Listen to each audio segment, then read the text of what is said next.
تو اس نے کہا کہ دیکھیں بچے کی پوزیشن اس طرح کی ہے کہ یہ پتہ نہیں چل پا رہا ہے کہ بیٹا ہے یا بیٹی ہے۔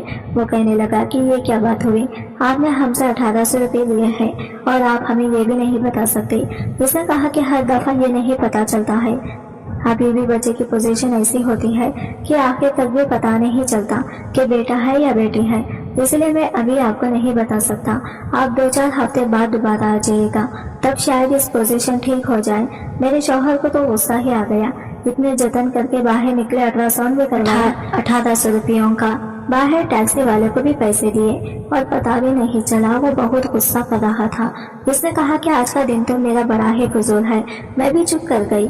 میں نے کہا کہ وہ چھوٹے کے لیے پیزا، تو کہنے لگا زہر لے جاؤں گا میں اس کے لیے، بڑی آئی پیزا کھانے والی۔ میں نے ایک بات نوٹ کی تھی کہ میرا شوہر کبھی بھی اتنا زیادہ غصہ نہیں کرتا تھا، لیکن آج کل اسے بہت زیادہ غصہ آ رہا تھا اور اس کے غصے کا سارا مرکز اولاد کے موضوع پر ہی تھا۔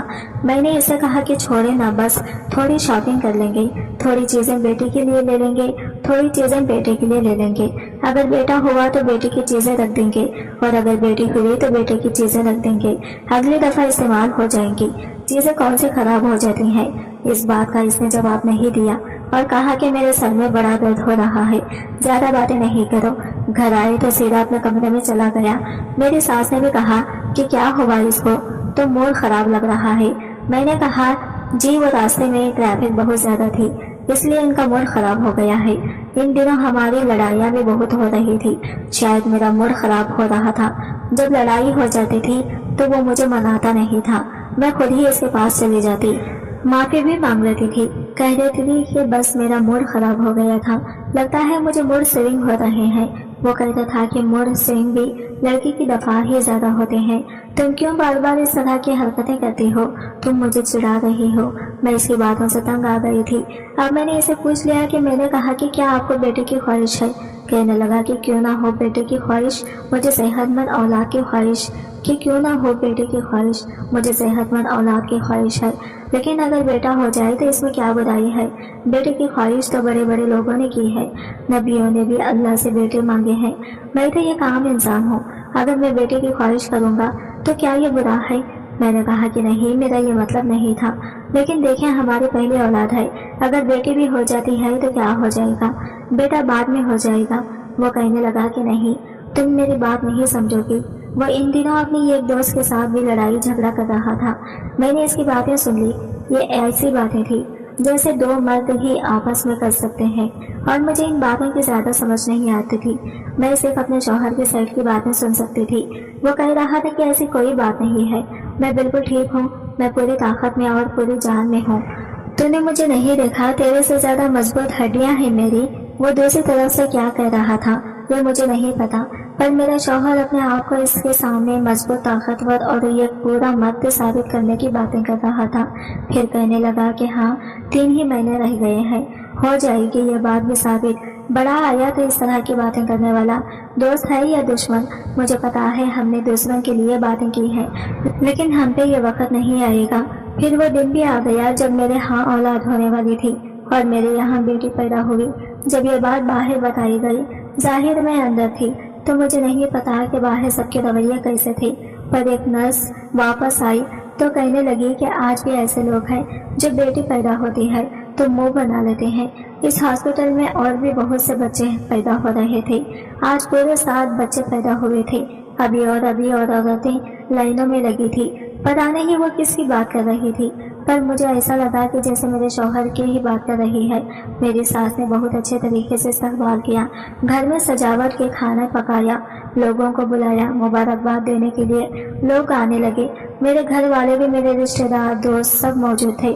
میری بیٹی کا نام فاطمہ رکھ دیا گیا اور سب لوگ نے خوشیاں منائی۔ میرا شوہر اس سب میں خاموش تھا۔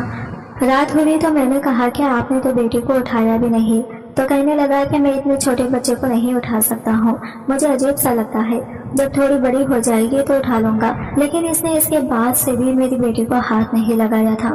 وہ 7 دن کی ہو گئی تھی۔ آج میرے کچھ رشتہ دار مبارک دینے آئے تھے۔ میرا شوہر صبح سے غائب تھا، جب آیا تو اچانک میری طرف پڑا اور میری بیٹی کو مجھ سے عجیب طریقے سے چھینا۔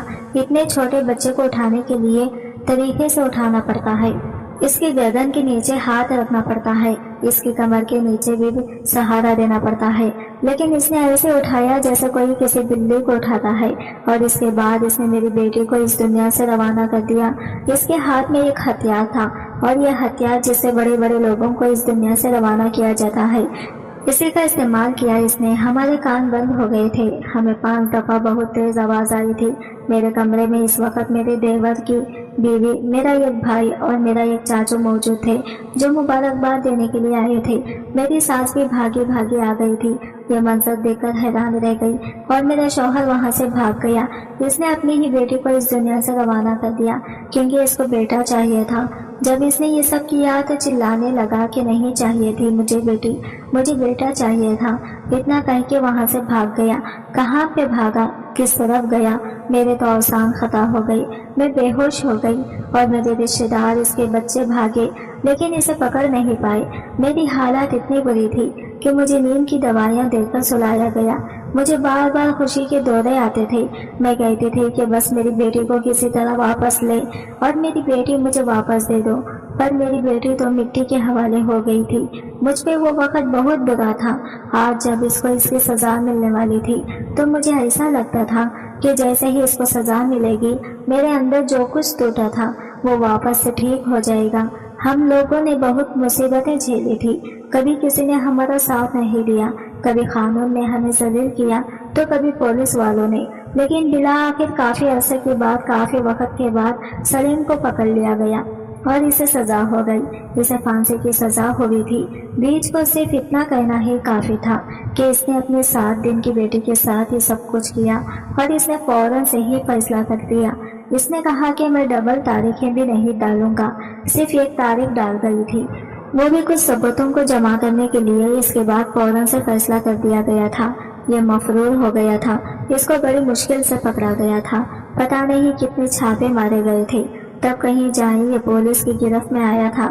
اور جب یہ پولیس کے پاس تھا تو اس کی ایک ویڈیو بھی جاری ہوئی تھی، اور اس ویڈیو میں اس کی شکل دیکھ کے ایسا لگ رہا تھا کہ اس نے کچھ کیا ہی نہیں ہے۔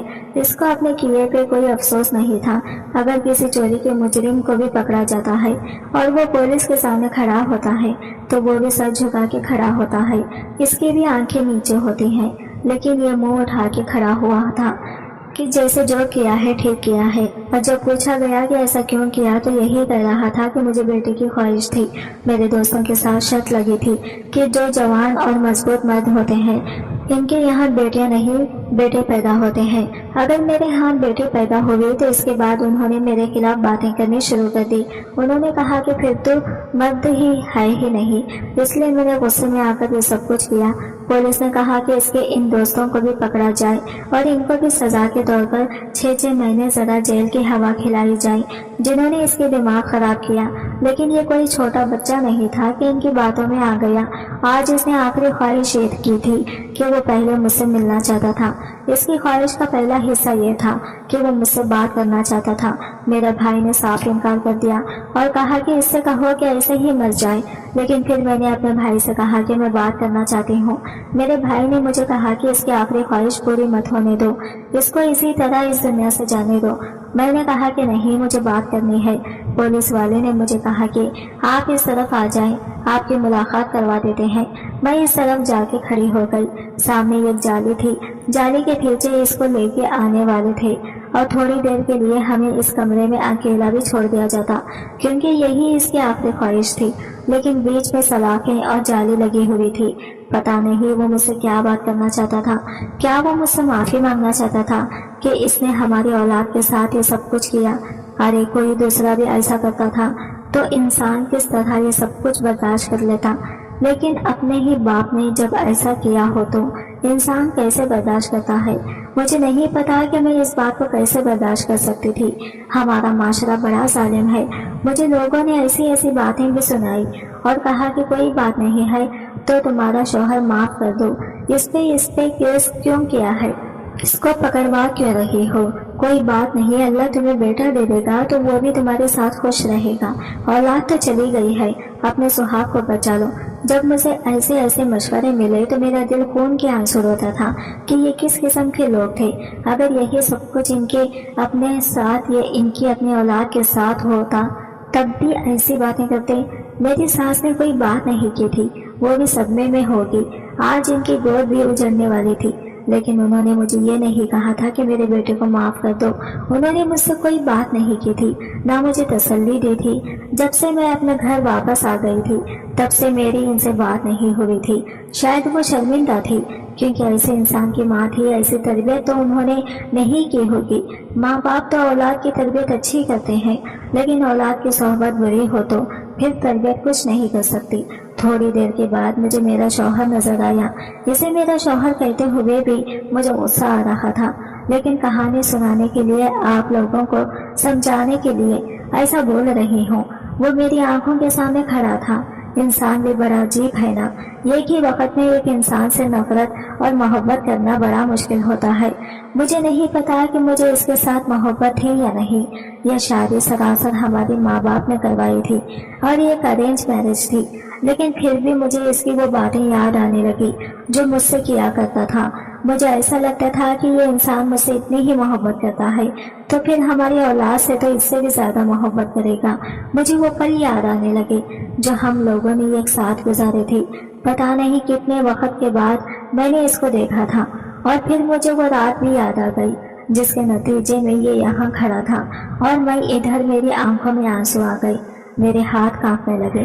میرے اندر اتنا غصہ بھر چکا تھا کہ شاید میں ان لوہے کی سلاخوں اور اس مضبوط جالے کو توڑ کے اس شخص کا گلا پکڑ لیتی اور اپنا انصاف آج یہی کھڑے کھڑے کر لیتی۔ اس نے میرا نام پکارا اور کہا کہ سائمہ۔ میں نے کہا کہ نام مت لو میرا، کیا چاہتے ہو تم؟ کیوں یہ آخری خواہش کا ڈھونگ رچا رہے ہو؟ تمہارے جیسے آدمی کو تو آخری خواہش کا حق بھی نہیں ہونا چاہیے۔ بولو کیا چاہتے ہو تم؟ کہنے لگا تم ابھی بھی میری بیوی ہو، میری بات تو سن لو۔ میری بات سنو تو میری بات بہت غور سے سننی ہوگی۔ میں یہاں سے نکلنا چاہتا ہوں، میں بھاگنا چاہتا ہوں یہاں سے، تم میری مدد کرو۔ میں نے جو کچھ کیا اس کے لیے مجھے معاف کر دو، لیکن تم سے مدد نہیں مانگوں گا تو کس سے مانگوں گا؟ دیکھو نا، ماں بھی نہیں آئی، بھائی بھی نہیں آیا۔ یہ بات تو مجھے اس وقت محسوس ہوئی کہ ہاں، جس کی پھانسی کا دن تھا اور اس کے ماں باپ بھائی بہن میں سے کوئی بھی نہیں آیا تھا۔ میں بھی تماشا دیکھنے آئی تھی، اس سے ملنے کے لیے نہیں، اور اگر وہ اس طرح کی خواہش نہ کرتا تو میں اس سے کبھی ملتی بھی نہیں۔ میں نے کہا کہ بہت اچھا ہوا کہ وہ لوگ نہیں آئے، اچھا کہ وہ حق اور سچ کا ساتھ دینے والوں میں سے ہیں۔ ایسے اچھے لوگوں کے گھر میں پیدا ہو کر بھی تم ایک ایسے انسان بنے جس نے اپنی ہی اولاد کو میری زبان رکھ گئی۔ میں نے کہا کہ اچھا، تو اس لیے بلایا؟ مجھے موت کا ڈر لگ رہا ہے۔ بچنا چاہتے ہو؟ یہاں سے بھاگنا چاہتے ہو؟ لیکن نہیں، میں تمہارے لیے کچھ نہیں کر سکتی۔ بھلا میں تمہیں کیسے بچا سکتی ہوں؟ اور میں تمہیں بچاؤں ہی کیوں؟ اس نے کہا کہ تم بھول رہی ہو کہ ابھی بھی تمہارا شوہر ہوں، تم میرے نکاح میں ہو۔ میں نے کہا کہ ہاں، ہم لوگوں نے کھلا اور طلاق کا چکر اس لیے نہیں چلایا کیونکہ ہمیں پتا چل گیا تھا کہ تم ویسے بھی مرنے والے ہو۔ میں کیوں اپنے اوپر طلاق کا دھبا لگواتی یا کھلا کا ٹھپا لگواتی؟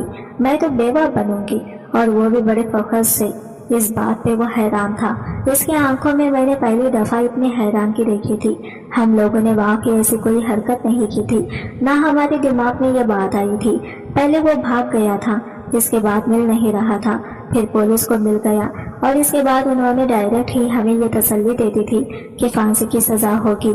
جو لوگ میری بیٹی اور میرے شوہر میں سے مجھے میرے شوہر کو چننے کے مشورے دے رہے تھے، وہ کل کو یہ بھی کہتے کہ اس کو تو طلاق ہو گئی تھی، اس نے تو کھلا لے لی تھی۔ یہ نہیں سوچتے کہ طلاق کیوں لی، کھلا کے لیے کیوں اپلائی کیا تھا۔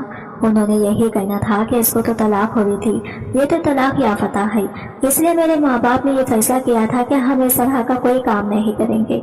ہمیں قانون پہ بھروسہ ہے اور سب سے زیادہ اللہ کے انصاف پہ بھروسہ ہے۔ یہ اس دنیا سے چلا جاتا تو میری جان تو اس سے ویسے بھی چھوٹ جانی تھی، اور میں نے بیوہ کہلانا تھا۔ وہ کہنے لگا کہ مجھے نکالو یہاں سے، کچھ تو کرو، مجھے نکالو یہاں سے، مہربانی کرو۔ دیکھو میں بدل جاؤں گا، ہم پھر سے ایک ساتھ رہیں گے، ہمارے یہاں بیٹی پیدا ہوگی۔ اور میں اس کا نام وہ بول رہا تھا کہ میں فوراً وہاں سے نکل گئی۔ جب میں باہر آئی تو پولیس والا کھڑا تھا۔ اس نے کہا کہ کیا بات ہے؟ میں نے کہا کہ مجھے اس سے کوئی بات نہیں کرنی، اس کی آخری خواہش تھی کہ مجھ سے بات کی جائے، وہ ہو گئی ہے، میں یہاں سے جا رہی ہوں۔ میں اپنے بھائی کے پاس آ کے بیٹھ گئی، میری آنکھوں میں آنسو۔ جو اس نے کہا کہ کیا ہوا؟ میں نے کہا کچھ نہیں۔ کہنے لگا بتاؤ مجھے۔ میں نے کہا کہ میں بعد میں بتاؤں گی، بس دعا کرو جلدی جلدی یہ معاملہ ختم ہو جائے۔ آپ لوگ جانتے ہیں کہ ہم ایسے معاشرے میں رہتے ہیں جہاں پہ اس طرح کے معاملات کے بعد بھی بیویاں اپنے شوہروں کو معاف کر دیتی ہیں، کہتی ہیں کہ کوئی بات نہیں، میرا شوہر ہے، میرا سر کا سایہ ہے۔ بندہ ان سے سوال کرے کہ جو تمہاری اولاد کے دشمن نکلا وہ تمہارے سر کا سایہ کیسے ہو سکتا ہے؟ ایسے بہت سے کیس تھے۔ جب سے میرے ساتھ یہ سب کچھ ہوا تھا میں ایسے اور لوگوں سے بات کرنے کی، ان سے ملنے کی کوشش کر رہی تھی تاکہ ان کے دکھ کو بانٹ سکوں اور اپنا دکھ ان کے سامنے رکھ سکوں، کیونکہ وہی میرے دکھ کو سمجھ سکتے تھے۔ لیکن مجھے ایسی جتنی بھی عورتوں اور لڑکیوں کے بارے میں پتہ چلا، اس میں سے زیادہ تر نے میں بعد میں صلاح کر لی تھی۔ ان لوگوں نے معاف کر دیا تھا اور اپنا کیس واپس لے لیا تھا۔ کچھ عورتیں ایسی بھی تھیں جنہوں نے خودکشی کر لی تھی۔ میں بھی مرنا چاہتی تھی، میرے ماں باپ نے مجھے مرنے نہیں دیا۔ انہوں نے کہا کہ ہم انصاف دیں گے، ہمیں انصاف ملے گا، اور ہمیں اس قانون کے انصاف میں امید نہیں تھی، ہمیں اللہ کے انصاف پر بھروسہ تھا، اور اس نے کسی نہ کسی طرح سے تو انصاف کرنا ہی تھا۔ تبھی تو آج یہ دن آیا تھا۔ میں باہر آ گئی۔ اب اس کی دوسری خواہش یہ تھی کہ وہ اپنی بیٹی کی خبر پہ جانا چاہتا تھا۔ مجھے اچھی طرح سے پتا تھا اسے اس سے کوئی سروکار نہیں ہے۔ وہ وہاں سے بھاگنے کے لیے یہ سب کچھ کر رہا تھا کہ ایک دفعہ باہر نکالیں گے تو کسی طرح بھاگ ہی جاؤں گا۔ اس کی یہ خواہش بھی پوری کرنے کا انتظام کر لیا گیا، لیکن ساتھ بہت زیادہ سیکورٹی اور لوگ تھے۔ میں نہیں سمجھتی تھی کہ وہ یہاں سے بھاگ سکتا ہے، لیکن شاید اس کے دماغ میں کوئی پلان ہوتا۔ پر اب ہم پولیس والوں کو کیا کہتے؟ بنا ثبوت کے یہاں پہ کوئی بات نہیں مانی جاتی تھی۔ وہ لوگ اسے قبرستان کی طرف لے کر جا رہے تھے، ہم لوگ بھی وہاں گئے۔ ہم لوگ تھوڑا پیچھے کھڑے تھے۔ جب وہ قبر کے پاس گیا تو قبر کے اوپر بیٹھا اور پھوٹ پھوٹ کر رونے شروع کر دیا تاکہ یہ ظاہر کر سکے کہ میں اپنی بیٹی کے ساتھ یہ سب کرنے کے لیے بڑا شرمندہ ہوں اور اب رو رہا ہوں۔ لیکن تھوڑی دیر کے بعد ہی ایک عجیب سا منظر سامنے آیا۔ جب اس کو وہاں سے اٹھانے کی کوشش کی تو وہ اٹھ نہیں رہا تھا۔ پہلے مجھے سمجھ نہیں آیا کہ کیا ہوا ہے۔ میرا بھائی آگے بڑھا اور اس نے کہا کہ کچھ ہو رہا ہے۔ جب ہم لوگ آگے بڑھے تو پتا چلا کہ وہ زمین کے اوپر بیٹھا تھا، خبر کے اوپر منہ رکھا ہوا تھا اور اٹھ نہیں پا رہا تھا۔ لوگ اسے ہلا رہے تھے کہ اٹھو اٹھو، چلو ختم ہو گیا وقت، چلو تمہاری پھانسی کا وقت ہو گیا، پر وہ اٹھ ہی نہیں رہا تھا۔ تھوڑی دیر کے بعد جب اسے جھٹکے سے اٹھایا تو وہ ایک طرف کو گر گیا۔ پولیس والے حیران رہ گئے۔ میرے بھائی نے کہا کہ لگتا ہے وہ بے ہوش ہو گیا ہے۔ میں نے کہا کہ بے ہوش نہیں ہوا، بے ہوش ہونے کا ناٹک کر رہا ہے۔ میں بھی آگے بڑھی اور میں نے پولیس والوں کو سب کچھ بتا دیا کہ یہ جب مجھ سے ملا تھا تو کہہ رہا تھا کہ مجھے یہاں سے بھگانے میں مدد کرو، میں یہاں سے بھاگنا چاہتا ہوں، میں مرنا نہیں چاہتا ہوں۔ لگتا ہے یہ بے ہوشی کا ناٹک کر رہا ہے، لیکن اس میں ایک شخص نے آگے بڑھ کر چیک کیا اور کہا کہ یہ تو اس دنیا میں نہیں ہے، مر چکا ہے، اس کی سانسیں رک چکی ہیں۔ میں یہ دیکھ کے حیران رہ گئی اور وہ سب لوگ بھی حیران تھے۔ انہوں نے میت کو اٹھایا اور واپس جیل میں آ گئے۔ وہاں پر یہ کنفرم ہو گیا کہ واقعی اس دنیا میں نہیں ہے اور میت اس کے گھر بھیج دی گئی۔ وہاں سے ہم لوگ واپس میری بیٹی کی خبر پہ آئے۔ میں وہیں کھڑی تھی اور سوچ رہی تھی کہ یہ سب کچھ ہوا کیسے۔ ہم لوگ بھی حیران تھے، وہ ناٹک کر رہا تھا۔ یہ تو ہم سب کو پتا ہے یہاں سے بھاگنے کے لیے باہر نکلا تھا، اور خبر کے اوپر بیٹھ کے جو رو رہا تھا وہ بھی ایک ناٹک ہی تھا۔ لیکن یہ کیسے ہوا کہ اچانک اس کی جان نکل گئی؟ یہ بات ہمیں آج تک سمجھ نہیں آئی۔ میں بھی اپنی بیٹی کی خبر پر بیٹھی اور رونے لگی۔ میں نے اس سے کہا کہ تمہارا انصاف ہو گیا ہے میری جان، میری ننھی پری، میری چھوٹی سی پھول جیسی بیٹی، تم تو اس دنیا میں ابھی ابھی آئی تھی، تم نے تو ٹھیک سے اپنی ماں کو دیکھا بھی نہیں تھا، میں نے تمہیں محسوس بھی نہیں کیا تھا اور تمہیں مجھ سے دور کر دیا گیا، تمہیں میری زندگی کا سب سے بڑا منظر بنا دیا گیا، اور تم ہمیشہ میرے دل میں زندہ رہو گی اور میں تمہیں کبھی نہیں بھولوں گی۔ تم میری جان ہو، تمہیں میں نے اپنے جسم سے پیدا کیا تھا، تمہارے لیے میں کچھ بھی کرنے کو تیار تھی۔ وہ تمہارا باپ تھا، یہ ہم دونوں کی بدقسمتی تھی، اور اب وہ اس دنیا میں نہیں رہا ہے۔ مجھے ایسا لگتا تھا کہ میری بیٹی نے خود ہی اپنا بدلہ لے لیا۔ جب وہ منحوس آدمی اس کی خبر پہ سر رکھ کر رونے کی ایکٹنگ کر رہا تھا تو شاید کسی طرح وہیں پر اس کی جان نکل گئی۔ بہت اچھا ہوا اس کے ساتھ۔ میں ایک دل میں کوئی افسوس نہیں ہے، اور میں آپ سب سے بھی کہنا چاہتی ہوں کہ بیٹیوں کا عذاب سمجھنا چھوڑ دیں، بیٹیوں کے ساتھ اچھے سے پیش آئیں، اچھی اچھی تصویریں بنائیں، ویڈیو بنائیں، ان کو اپلوڈ کریں، دنیا تک پہنچائیں، لوگوں کو یہ دکھائیں کہ گھر میں بیٹیاں پیدا ہونا کوئی عذاب نہیں ہوتا ہے۔ اس چیز کو نارملائز کرنے کی کوشش کریں، اور اگر بیٹی پیدا ہوئی تو کچھ برا نہیں ہوا ہے۔ آپ کے ساتھ کچھ برا نہیں ہوگا۔ سوشل میڈیا بہت بڑی پاور ہے، اس کا استعمال کریں، اپنے بیٹیوں پہ فخر کریں، ان کے پیدا ہونے پر خوشیاں منائیں تاکہ اس معاشرے میں یہ چیز ختم ہو جائے۔ ابھی تک نہیں ختم ہو پا رہی ہے۔ میری بیٹی تو اس دنیا سے چلی گئی، لیکن میں دعا کرتی ہوں کہ دنیا کی کسی ماں کے ساتھ بھی اتنا برا نہ ہو جتنا میرے ساتھ ہوا ہے۔ آج کی ویڈیو کہانی آپ کو کیسی لگی کمنٹ کر کے ضرور بتائے گا، اور ویڈیو اچھی لگی ہے تو لائک شیئر ضرور کیجیے گا، ہمارے چینل کو سبسکرائب